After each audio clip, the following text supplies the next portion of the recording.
স্থলবন্দর দিয়ে বাংলাদেশি পোশাক সহ বেশ কিছু পণ্য আমদানি বন্ধ করেছে ভারত। দেশটি শনিবার এক বিজ্ঞপ্তিতে দেশটির বাণিজ্য ও শিল্প মন্ত্রণালয়ের অধীনস্থ বৈদেশিক বাণিজ্য অধিদপ্তর জানিয়েছে, বাংলাদেশ থেকে শুধুমাত্র নবসেবা এবং কলকাতা সমুদ্র বন্দর দিয়ে এসব পণ্য আনা যাবে। তবে ভারত হয়ে নেপাল ও ভুটানে যেসব পণ্য রপ্তানি করা হবে সেগুলোর ক্ষেত্রে এই নিষেধাজ্ঞা কার্যকর হবে না। প্রতিনিধিদের পাঠানো তথ্য ও চিত্রে ডেস্ক প্রতিবেদন। ভারতের নিষেধাজ্ঞা দেওয়ার পর বেনাপোল স্থলবন্দরে আটকা পড়েছে শতাধিক ট্রাক। ব্যবসায়ীরা জানিয়েছেন এতে ক্ষতিগ্রস্ত হবেন তারা। এছাড়া নদী ও আকাশপথে পণ্য রপ্তানিতে সময় ও খরচ বাড়বে কয়েক গুণ। সকাল থেকে এসব পণ্য রপ্তানি অনির্দিষ্টকালের জন্য বন্ধ হয়ে গেছে।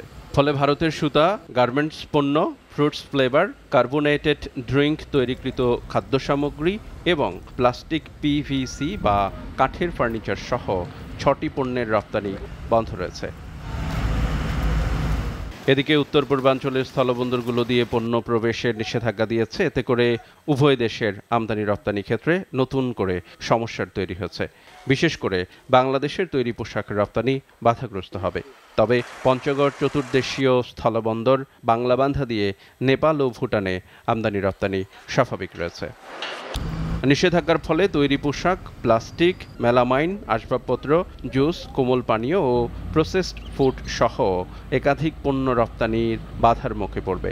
সবচেয়ে বেশি ধাক্কা আসবে তৈরি পোশাক খাতে, যেখান থেকে বাংলাদেশ প্রতি বছর প্রায় $740 মিলিয়ন পণ্য ভারতে রপ্তানি করে। এসিটিভি নিউজ ডেস্ক।